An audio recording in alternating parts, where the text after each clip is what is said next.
മഹാലക്ഷ്മി സീരിയലിൻ്റെ ഇന്നത്തെ എപ്പിസോഡിൻ്റെ പ്രമുഖ വിശേഷങ്ങളിലേക്ക് എല്ലാവർക്കും സ്വാഗതം. അങ്ങനെ ജയിലിൽ നിന്ന് ഇറങ്ങിയ പ്രതാപനും വാമദേവനും മാർക്കോയുടെയും ലോപ്പസിൻ്റെയും കയ്യിൽ നിന്ന് കണക്കിന് കിട്ടുന്ന എപ്പിസോഡ് തന്നെയാണ് ഇന്ന് വരാൻ പോകുന്നത്. വാമദേവനും പ്രതാപനും ജയിലിൽ നിന്ന് ഇറങ്ങുന്നത് വലിയ സന്തോഷത്തോടു കൂടിയാണ്. ഇനി കണ്ണനും മഹാലക്ഷ്മിക്കും എങ്ങനെ പണി കൊടുക്കണം എന്നുള്ള ചിന്തയോടുകൂടി ജയിലിൽ നിന്ന് വീട്ടിലോട്ട് പോകുന്ന വാമദേവനെയും പ്രതാപനെയും വഴിക്ക് വെച്ച് തന്നെ നമ്മളുടെ മാർക്കോയും ലോപ്പസും തടഞ്ഞു നിർത്തി അവരുടെ കൂടെ കൊണ്ടുപോകുന്നുണ്ട്. കൊണ്ടുപോകാൻ നേരത്ത് ഈ വാമദേവനും പ്രതാപനും പറയുന്നുണ്ട്, ഇനി ഞങ്ങൾ ഒരു പ്രശ്നത്തിനും വരില്ല, ഞങ്ങളെ ഉപദ്രവിക്കരുത് മാർക്കോ എന്ന് പറയുമ്പം നിങ്ങൾ ഇനിയും പ്രശ്നം ഉണ്ടാക്കുമെന്ന് ഞങ്ങൾക്കറിയാം. എന്തായാലും കണ്ണൻ സാറിൻ്റെ അച്ഛനെ കൊന്നതിനും കണ്ണൻ സാറിനെ കഴിഞ്ഞ 20 വർഷം വീൽ ചെയറിലാക്കിയതിനും കോടതിയുടെ ശിക്ഷയല്ലേ നിങ്ങൾക്ക് കിട്ടിയുള്ളൂ, ഞങ്ങളുടെ വക ശിക്ഷയുണ്ട്, അതിന് വേണ്ടിയിട്ടാണ് ഇപ്പം നിങ്ങളെ കൊണ്ടുപോകണേന്ന് പറയുമ്പോൾ ഈ വാമദേവനും പ്രതാപനും ഈ മാർക്കോയുടെയും ലോപ്പസിൻ്റെയും കാല് പിടിക്കും പോലെ മാപ്പ് പറയുന്നുണ്ട്. എന്നിട്ട് പറയുന്നുണ്ട്, മാർക്കോ മോനെ ഞങ്ങളൊന്നും ചെയ്യല്ലേടാ, ഇപ്പം തന്നെ ഞങ്ങളാകെ അവശതയാണ്, ജയിലിൽ കിടന്ന് ഒരുപാട് തല്ലുകൊണ്ടു, ഇനി നിൻ്റെ തല്ലും കൂടെ കൊള്ളാനുള്ള ശേഷി ഞങ്ങൾക്കില്ല, എത്രയും പെട്ടെന്ന് വീട്ടിലെത്തി ഒന്ന് റെസ്റ്റ് എടുക്കണം എന്ന് പറയുമ്പോൾ മാർക്കോ പറയുന്നുണ്ട്, അതിനെന്താ റെസ്റ്റ് എടുക്കാനുള്ള അവസരമൊക്കെ ഞാൻ തരാം, എന്തായാലും ഞങ്ങളുടെ ഒരു കൊട്ടേഷനും കൂടി ഉണ്ട്, അതും കൂടെ തീർന്നിട്ട് നിങ്ങളെ വീട്ടിലേക്ക് പറഞ്ഞു വിടാം. എന്തായാലും രണ്ടുപേരും വണ്ടിയിലോട്ട് കയറുമെന്ന് പറയണം. ആ സമയത്ത് ഈ വാമദേവനും പ്രതാപനും കയറാൻ മടിച്ച് നിൽക്കുമ്പം മാർക്കോ വാമദേവൻ്റെ ചെകിട് നോക്കി ഒന്ന് കൊടുത്തിട്ട് തന്നോടല്ലേടോ പറഞ്ഞ വണ്ടിയിലോട്ട് കയറാനെന്ന് പറഞ്ഞ് ബലമായി തന്നെ വണ്ടിയിലോട്ട് കയറ്റുന്നുണ്ട്. ആ സമയത്ത് ലോപ്പസ് ആണെങ്കിൽ ഡ്രൈവിംഗ് സീറ്റ് കയറിയതും മാർക്കോ പറയുന്നുണ്ട്, ഞാൻ പോണേൻ്റെ പുറകെ തന്നെ നീ വണ്ടി ഓടിച്ച് പോരെ, എന്തായാലും യുവമാർക്ക് നല്ലൊരു വിരുന്ന് തന്നെ കൊടുക്കണമെന്ന്. അങ്ങനെ മാർക്കോ ബുള്ളറ്റ് എടുത്ത് മുന്നേ പോയതും ലോപ്പസും കാറെടുത്ത് പുറകെ പോകുന്നുണ്ട്. ആ സമയത്ത് കാറിലിരുന്ന് വാമദേവനും പ്രതാപനും ലോപ്പസിനോട് പറയുന്നുണ്ട്, മോനെ ലോപ്പസ് നീ ഞങ്ങളെ എങ്ങോട്ടാണ് കൊണ്ടുപോകണേന്ന് വയ്ക്കുമ്പം അതൊക്കെ മാർക്കോ തീരുമാനിക്കും. എന്തായാലും മാർക്കോ പോണേൻ്റെ പുറകെ തന്നെ നമ്മളോട് ചെല്ലാനാണ് പറഞ്ഞേക്കണം. ഇനി ഡോറ് തുറന്ന് ചാടാനുള്ള എന്തെങ്കിലും പ്ലാൻ ഉണ്ടെങ്കിൽ അത് നേരത്തെ പറഞ്ഞേക്കണം, എന്നാൽ പിന്നെ നിങ്ങളുടെ കഥ അതോടുകൂടി കഴിഞ്ഞു. ആ സമയത്ത് പ്രതാപൻ പറയുന്നുണ്ട്, ഇല്ല ലോപ്പസെ ഞങ്ങൾ ചാടാനൊന്നും പോണില്ല, എന്തായാലും മാർക്കോ ഞങ്ങൾ ഉപദ്രവിക്കുമെന്ന് ചോദിക്കുമ്പം പിന്നെ നിങ്ങൾ ഉപദ്രവിക്കാനല്ലാണ്ട് സ്നേഹിക്കാനൊന്നും അല്ലല്ലോ അവനങ്ങോട്ട് കൊണ്ടുപോകണേ, എന്തായാലും നിങ്ങളുടെ കാര്യത്തിലൊരു തീരുമാനമാവും. പല പ്രാവശ്യം മാർക്കോ നിങ്ങൾക്ക് എല്ലാവർക്കും താക്കീത് തന്നതാ, എന്നിട്ട് വീണ്ടും വീണ്ടും നിങ്ങൾ കണ്ണൻ സാറിനെയും മഹാലക്ഷ്മിനെയും കൊല്ലാനല്ലേ നോക്കണേ, ഇപ്പം തന്നെ കണ്ടില്ലേ കണ്ണൻ സാറിനെ കൊല്ലാൻ നോക്കിയിട്ട് തൻ്റെ മരുമകൻ കാലൊടിഞ്ഞ് വീൽ ചെയറിലിരിക്കുകയാണ്. ആ സമയത്ത് പ്രതാപൻ പറയുന്നുണ്ട്, അതൊക്കെ ഞങ്ങൾ അറിഞ്ഞു ലോപ്പസ്, എന്നാലും അവൻ ഇതുപോലെ ഒരു പൊട്ടനാണെന്ന് ഞങ്ങൾ അറിഞ്ഞില്ല, എന്തെങ്കിലും കാര്യം ചെയ്യുവാണെങ്കിൽ അതിനൊരു കൃത്യതയൊക്കെ വേണ്ടതെന്ന് ചോദിക്കുമ്പം ഈ ലോപ്പസ് പറയുന്നുണ്ട്, അത് ശരി, അപ്പം ഈ കണ്ണൻ സാറിനെ കൊല്ലാൻ നോക്കിയിട്ട് കണ്ണൻ സാറ് മരിക്കാത്തതല്ലേ നിങ്ങളുടെ പ്രശ്നം എന്ന് ചോദിക്കുമ്പം ഇല്ല ലോപ്പസെ ഞങ്ങൾ അതൊന്നും ഉദ്ദേശിച്ച് പറഞ്ഞതല്ല, ഈ ഒരു സാഹചര്യത്തിൽ വീണ്ടും കണ്ണനെ കൊല്ലാൻ നോക്കിയത് അവൻ്റെ മണ്ടത്തരാന്നാണ് ഞാൻ ഉദ്ദേശിച്ചോളൂ എന്ന് പറയുമ്പം അതൊക്കെ ഞങ്ങൾക്ക് മനസ്സിലാവുന്നുണ്ട്, എന്തായാലും ആ ഉണ്ണിക്ക് ഉപദേശം കൊടുത്തത് ഈ വാമദേവനാന്നുള്ള വിവരം ഞങ്ങൾ അറിഞ്ഞിട്ടുണ്ടെന്ന്. അത് കേട്ടതും ഈ വാമദേവനാണെങ്കിൽ പേടിച്ച് പറിക്കുന്നുണ്ട്. എന്നിട്ട് വാമദേവൻ പറയുന്നുണ്ട്, ഇതൊക്കെ ആരാ നിങ്ങളോട് പറഞ്ഞ്, ഞാൻ അവന് ഒരു ഉപദേശം കൊടുത്തില്ല എന്ന് പറയുമ്പം അതൊക്കെ മണി പോലെ അവൻ പറഞ്ഞിട്ടുണ്ട്, എന്തായാലും ആ പരമനെ പരിചയപ്പെടുത്തി കൊടുത്തത് നിങ്ങളാ, പരമൻ്റെ കെയർ ഓഫിലാണ് AC വിഷവാതകം നിറച്ചിരുന്നു. അത് കേട്ടതും വാമദേവന് കാര്യങ്ങളൊക്കെ മനസ്സിലാവുന്നുണ്ട്. എന്നാലും ആ ഉണ്ണി എന്തൊരു ചതിയെ ചെയ്തത്, അവനെന്തിനാ എൻ്റെ പേര് പറഞ്ഞതെന്നൊക്കെ ഇങ്ങനെ വാമദേവനെ ആലോചിക്കുമ്പോൾ താൻ ആലോചിച്ചിരുന്നിട്ടൊന്നും ഒരു കാര്യമില്ല, താൻ ചെയ്തതിനുള്ള തിരിച്ചടി മാർക്കോയുടെ ഇന്ന് തനിക്ക് കിട്ടാൻ പോകണുള്ളൂ എന്ന്. പിന്നീട് കാണിക്കുന്നത് നമ്മളുടെ മഞ്ജുവിനെയാണ്. മഞ്ജു ആണെങ്കിൽ തിരികെ ചെന്നതും സാഗർ ചോദിക്കുന്നുണ്ട്, എന്തായി മഞ്ജു പോയിട്ട് കണ്ണൻ സാറിനെ കണ്ടോയെന്ന് ചോദിക്കുമ്പം കണ്ണേട്ടനെ കണ്ടു, അവളുണ്ടല്ലോ ആ കരുണ ഇവിടെ വന്നിട്ടുണ്ട്, എന്നിട്ട് കണ്ണൻ സാറും നിൻ്റെ അമ്മയും കരുണയെ വീട്ടിലോട്ട് കയറ്റുമെന്ന് ചോദിക്കുമ്പം കണ്ണേട്ടനോട് ഞാൻ പറഞ്ഞതാ അവളെ വീട്ടിലോട്ട് കയറ്റരുത്, അവൾ ഇനിയും അടുത്തേയും കുഞ്ഞിനെയും കൊല്ലാൻ നോക്കുമെന്ന്. പക്ഷേ കണ്ണേട്ടന് അതൊന്നും പറഞ്ഞാൽ മനസ്സിലാവില്ലല്ലോ, കണ്ണേട്ടനെ ആരെങ്കിലും ഒന്ന് കരഞ്ഞു കാണിച്ചാൽ അതിൽ സഹതാപം തോന്നൂലേ. ഇന്ന് തന്നെ കരുണയാണെങ്കിൽ കണ്ണേട്ടൻ്റെ കാലിൽ വീണ് മാപ്പ് പറഞ്ഞു, അതോടുകൂടി കണ്ണേട്ടൻ അവളോട് ക്ഷമിച്ചു, വീട്ടിലോട്ട് കയറിക്കൊള്ളാനും പറഞ്ഞു. അന്നേരം ഈ സാഗർ ചോദിക്കുന്നുണ്ട്, അതൊക്കെ കരുണയുടെ അഭിനയമല്ലേ എന്ന് ചോദിക്കുമ്പം പിന്നല്ലാതെ, പക്ഷേ കണ്ണേട്ടനോട് പറഞ്ഞാൽ കണ്ണേട്ടന് മനസ്സിലാവില്ല, അതുപോലെ തന്നെ എൻ്റെ അമ്മയാണെങ്കിലും ഒന്നും മിണ്ടാതെ നിൽക്കുന്നുണ്ടായിരുന്നു എന്ന് പറയുമ്പം ഈ സാഗർ പറയുന്നുണ്ട്, ഇനിയിപ്പോൾ നിൻ്റെ അമ്മ മാറിയെന്ന് പറയണത് അവരുടെ വെറും അഭിനയമായിരിക്കും മഞ്ജു എന്ന് ചോദിക്കുമ്പം എനിക്ക് നല്ല സംശയമുണ്ട്, ഞാനത് കണ്ണേട്ടനോട് പറയുകയും ചെയ്തു, ഇവരെ വിശ്വസിക്കരുത്, ഇവർ മാറിയതുപോലെ അഭിനയിക്കുന്നതായിരിക്കും, അവസരം കിട്ടിയാൽ ഇനിയും കണ്ണേട്ടനെ എടുത്തീനെയും കുഞ്ഞിനെയും കൊല്ലാൻ ഇവർ നോക്കുമെന്ന് പറഞ്ഞിട്ടാണ് ഞാനിങ്ങോട്ട് പോകുന്നതെന്ന്.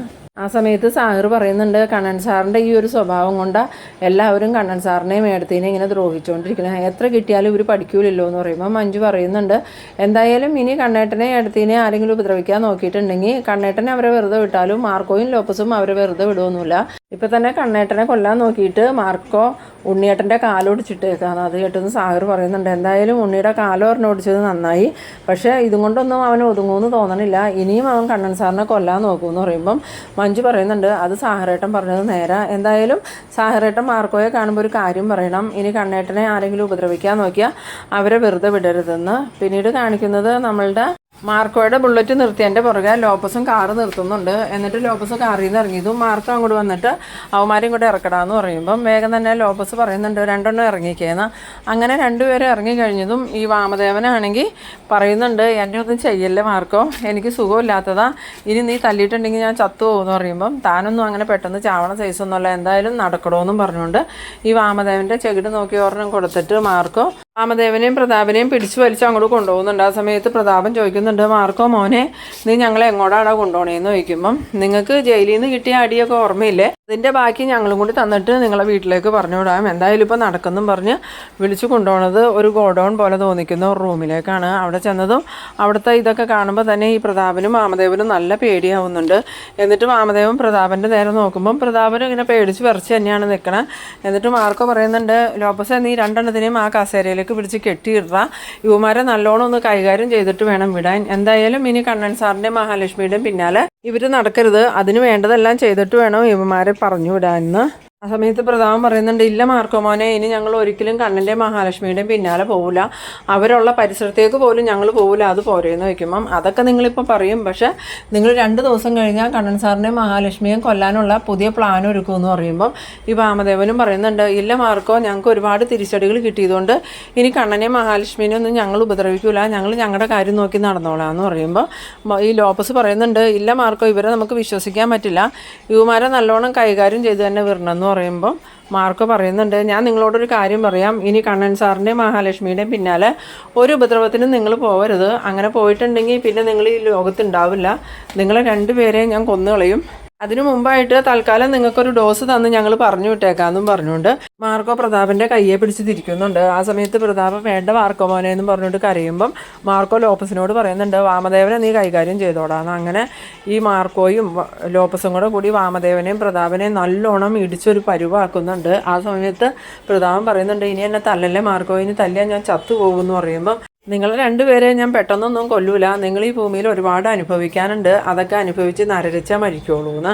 അങ്ങനെ ഈ പ്രതാപനും വാമദേവനും തല്ലുകൊണ്ട് ആകെ അവശതയാവുന്നുണ്ട്. അതുപോലെ തന്നെ മുഖമൊക്കെ പൊട്ടി ചോര ഒലിക്കുന്ന അവസ്ഥയെ തന്നെയാണ്. ആ നേരം മാർക്കോ ഈ ലോപ്പസിനോട് പറയുന്നുണ്ട് ഇനി മതി ലോപ്പസെ, ഇനി ഇടയ്ക്കിടയ്ക്ക് നമുക്ക് ഇവന്മാരെ ഇങ്ങോട്ട് കൊണ്ടുവരേണ്ടത്, അതുകൊണ്ട് തൽക്കാലം ഇത് മതി, ഇനി നീ ഇവന്മാരെ 2നെയും ഇവന്മാരുടെ വീട്ടിൽ കൊണ്ടുവന്ന് വിട്ടേരേന്ന്. സമയത്ത് വാമദേവനും പ്രതാപനും ആണെങ്കിൽ എഴുന്നേറ്റ് നടക്കാൻ പോലും പറ്റണില്ല. അന്നേരം മാർക്കോയാണെങ്കിൽ കൂടെ എഴുന്നേക്കടാന്ന് പറഞ്ഞതും എനിക്ക് എണീക്കാൻ പറ്റില്ല മാർക്കോ, എൻ്റെ കാലൊക്കെ വേദന എടുക്കുവാന്ന് പറഞ്ഞതും ഈ ഒന്നുമല്ല, ഇനി കണ്ണൻ സാറിൻ്റെയും മഹാലക്ഷ്മിയുടെയും പിന്നാലെ എന്തെങ്കിലും ശല്യത്തിന് നിങ്ങൾ പോയി എന്ന് അറിഞ്ഞാൽ നിങ്ങൾ ഒന്നും കൂടി ഇങ്ങോട്ട് വരേണ്ടി വരും, ഒന്നും കൂടി അല്ല ഇടയ്ക്കിടയ്ക്ക് നിങ്ങളെ ഇങ്ങോട്ട് കൊണ്ടുവരും ഞങ്ങളെന്ന്. അത് കേട്ടതും ഈ വാമദേവൻ പറയുന്നുണ്ട് ഇല്ല മാർക്കോ, ഇനി ഞങ്ങളൊരു ശല്യത്തിനും പോവില്ല, നിങ്ങൾ പോയില്ലെങ്കിലും ആ ഉണ്ണിയും കരുണയും വീണ്ടും കണ്ണൻ സാറിനെയും മഹാലക്ഷ്മിയെയും ശല്യം ചെയ്യുമെന്ന് ഞങ്ങൾക്കറിയാം, അവരങ്ങനെ എന്തെങ്കിലും ചെയ്താലും അതിനും കിട്ടാൻ പോകുന്നത് നിങ്ങൾക്ക് തന്നെയായിരിക്കും. ആ സമയത്ത് പ്രതാപനും വാമദേവനും എന്ത് പറയണമെന്ന് അറിയാതെ ഇങ്ങനെ നിൽക്കുന്നുണ്ട്. പിന്നീട് കാണിക്കുന്നത് ദുർഗയാണെങ്കിൽ അടുക്കളയിൽ ഭക്ഷണമൊക്കെ ഉണ്ടാക്കുന്ന സമയത്ത് കരുണ ദുർഗയുടെ അടുത്തേക്ക് വരികയാണ്. എന്നിട്ട് ദുർഗയോട് ചോദിക്കുന്നുണ്ട് അമ്മയെ ഞാൻ എന്തെങ്കിലും ചെയ്യാൻ സഹായിക്കണമെന്ന് ചോദിക്കുമ്പോൾ ഞാൻ നിന്നോട് പല പ്രാവശ്യം പറഞ്ഞിട്ടുണ്ട് നീ അടുക്കളയിലേക്ക് വരുമോ ഭക്ഷണം ഉണ്ടാക്കുമോ ഒന്നും ചെയ്യണ്ടാന്ന്, നീ നിൻ്റെ മുത്തശ്ശിയുടെ ഉപദേശവും കേട്ട് വന്നിട്ട് വിഷവും കൈ പിടിച്ചുകൊണ്ടാണ് വന്നേക്കണേന്ന് അറിയില്ലല്ലോ, ഇനിയിപ്പോൾ കണ്ണൻ ഉണ്ടാക്കുന്ന ഭക്ഷണത്തിൽ നീ വിഷം ചേർത്ത് കൊടുക്കാനും മടിക്കൂല, ഇപ്പം നിനക്ക് കണ്ണനോട് കൂടുതൽ പകയായില്ലേ.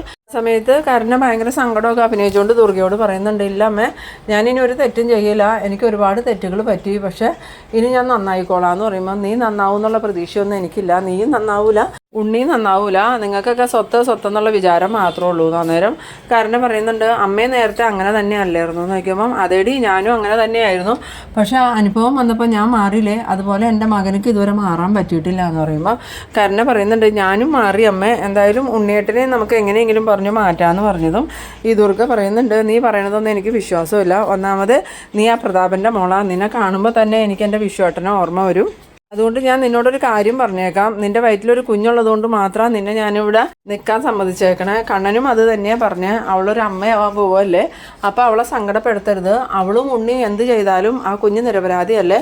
അവളിപ്പോൾ സങ്കടപ്പെട്ടിട്ടുണ്ടെങ്കിൽ അതിൻ്റെ ദോഷം ആ കുഞ്ഞിനായിരിക്കും. അതുകൊണ്ട് അമ്മ അവളെ സങ്കടപ്പെടുത്തരുതെന്നാണ് എന്നോട് കണ്ണൻ പറഞ്ഞ്. നീയൊക്കെ കണ്ണനെയും മഹാലക്ഷ്മിയും കൊല്ലണമെന്ന് ആഗ്രഹിക്കുമ്പം അവർ നിങ്ങളുടെ നന്മ മാത്രം ആഗ്രഹിക്കണേ.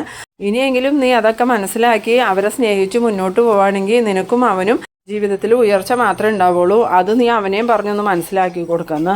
പിന്നീട് കാണിക്കുന്നത് നമ്മളുടെ ഉണ്ണിയാണെങ്കിൽ റൂമിലിങ്ങനെ ബോറടിച്ചിരിക്കുമ്പം ദുർഗ അങ്ങോട്ട് ചെല്ലുന്നുണ്ട്. ദുർഗയെ കണ്ടതും അമ്മയോ, അമ്മയ്ക്ക് ഇപ്പോഴെങ്കിലും ഇങ്ങോട്ടൊന്ന് വന്ന് നോക്കാൻ തോന്നിയില്ലോ എന്ന് പറയുമ്പം ദുർഗ പറയുന്നുണ്ട്, എനിക്ക് എപ്പോഴും നിൻ്റെ അടുത്ത് വന്നിരിക്കാനൊന്നും നേരമില്ല എന്ന് പറയുമ്പോൾ അതെങ്ങനെയാ ഇപ്പം മൂത്ത മോനക്ക് ഇഷ്ടവിഭവങ്ങൾ ഉണ്ടാക്കി കൊടുക്കണ തിരക്കിലല്ലേ അമ്മ, ഞാൻ അമ്മയുടെ സ്വന്തം മോനാന്നുള്ള വിചാരം പോലും അമ്മയ്ക്കില്ല എന്ന് പറയുമ്പം എനിക്ക് നീയും കണ്ണനും മഞ്ജു എല്ലാവരും ഒരുപോലെ തന്നെയാണ്. പിന്നെ ഞാൻ വിവാഹം കഴിഞ്ഞ് ഇവിടെ വന്ന സമയത്ത് നിങ്ങളെക്കാളേറെ ഞാൻ സ്നേഹിച്ചത് കണ്ണനെ തന്നെയാണ്. ആ സ്നേഹം എനിക്ക് ഇപ്പോഴും ഉണ്ടെന്ന് പറയുമ്പം ഉണ്ണി പറയുന്നുണ്ട്, ഇടയ്ക്ക് അമ്മ കണ്ണേട്ടനെ കൊല്ലാനൊക്കെ നടന്നേർന്നുല്ലോ എന്ന് പറയുമ്പോൾ അതെനിക്ക് തെറ്റ് പറ്റിയതാണ്. എൻ്റെ മനസ്സിൽ സ്വത്തിനോടുള്ള ആർത്തി കയറി കൂടിയായിരുന്നു. അപ്പോൾ അതൊക്കെ മാറി വാമദേവനും പ്രതാപനും ചേർന്ന എൻ്റെ വിശ്വേട്ടനെ കൊന്നേന്ന് അറിഞ്ഞതോടുകൂടി എൻ്റെ ആ പഴയ സ്വഭാവമൊക്കെ മാറി. നീയും മാറണം മോനെ എന്ന് പറഞ്ഞതും ഉണ്ണി പറയുന്നുണ്ട്, ഞാൻ എന്തിനാ മാറണേ, എനിക്കങ്ങനെ മാറേണ്ട കാര്യമില്ല എന്ന് പറഞ്ഞതും ദുർഗ ചോദിക്കുന്നുണ്ട്, അപ്പോൾ നിൻ്റെ അച്ഛനെ കൊന്ന വാമദേവനോട് നിനക്ക് ദേഷ്യമൊന്നുമില്ലടാന്ന് ചോദിക്കുമ്പോൾ എനിക്ക് അമ്മാവനോട് ദേഷ്യമൊന്നുമില്ല എന്ന് പറയുന്ന ആ സമയത്ത് ദുർഗ ചോദിക്കുന്നുണ്ട്, അതുകൊണ്ടാണോടാ നീ വാമദേവനെ കാണാനായിട്ട് ജയിലിൽ പോയത്, കണ്ണനെ കൊല്ലാനുള്ള പുതിയ വഴി പറഞ്ഞു തന്നത് വാമദേവനല്ലേ എന്ന് ചോദിക്കുമ്പോൾ അതെ അമ്മാവനാ പറഞ്ഞു തന്നത്, എന്തായാലും അമ്മാവനേക്കാളും ദുഷ്ടൻ എൻ്റെ അച്ഛൻ തന്നെയാണ്. അത് കേട്ടതും ദുർഗ ചോദിക്കുന്നുണ്ട്, നിൻ്റെ അച്ഛൻ നിന്നോട് എന്ത് ദ്രോഹമാടാ ചെയ്തതെന്ന് ചോദിക്കുമ്പോൾ ഒന്നുമില്ലെങ്കിലും ഞങ്ങൾക്കൊക്കെ അവകാശപ്പെട്ട സ്വത്തല്ലായിരുന്നോ, എല്ലാ സ്വത്തും കണ്ണേട്ടൻ്റെ പേരിലാക്കി കൊടുത്തില്ല അയാളെന്ന് ചോദിക്കുമ്പോൾ അതിന് ആ സ്വത്തെല്ലാം കണ്ണൻ്റെ അമ്മയുടെ സ്വത്താണ്, അത് കണ്ണന് മാത്രം അവകാശപ്പെട്ടതാണെന്ന് പറയുന്നത്. അന്നേരം ഉണ്ണി പറയുന്നുണ്ട്, എന്നാലും അതിൽ നിന്ന് കുറച്ച് സ്വത്തൊക്കെ ഞങ്ങൾക്കും എഴുതി തരായിരുന്നല്ലോ,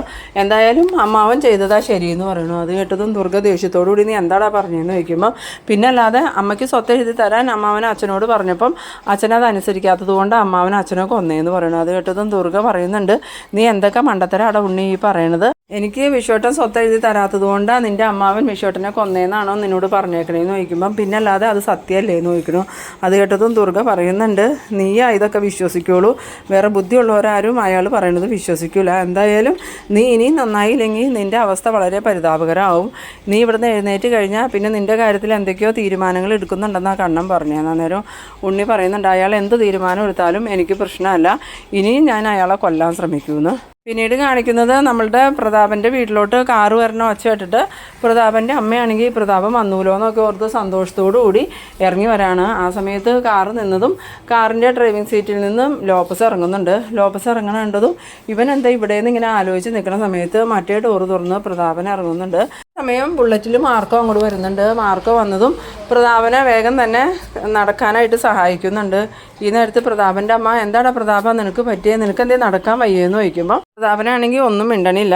ആ സമയത്ത് മാർക്കോ പറയുന്നുണ്ട്, എന്തായാലും നിങ്ങളുടെ മോൻ്റെ കയ്യിലിരിപ്പ് മോശമായിട്ടുണ്ടെങ്കിൽ ചിലപ്പോൾ ഇനി എഴിഞ്ഞു വരേണ്ടി വരും, ഇത് ലാസ്റ്റ് വാണിങ്ങ, ഇനി കണ്ണൻ സാറിനെ മഹാലക്ഷ്മിയെ ഉപദ്രവിക്കാൻ ശ്രമിച്ചിട്ടുണ്ടെങ്കിൽ ഇവൻ പിന്നെ ജീവനോടെ ഉണ്ടാവില്ല എന്ന്. അത് കേട്ടതും പ്രതാപൻ്റെ അമ്മയാണെങ്കിൽ ആകെ ഷോക്കായിട്ട് ഇങ്ങനെ നിൽക്കുന്ന ആ ഒരു സീനിലാണ് ഈ എപ്പിസോഡ് അവസാനിക്കുന്നത്. അപ്പോൾ നിങ്ങളെൻ്റെ വീഡിയോ ആദ്യമായിട്ടൊക്കെ കാണുന്നവരാണെങ്കിൽ ചാനലൊന്ന് സബ്സ്ക്രൈബ് ചെയ്യാനും ലൈക്ക് ചെയ്യാനും മറക്കരുത്. അടുത്തൊരു എപ്പിസോഡുമായി നമുക്ക് വീണ്ടും കാണാം.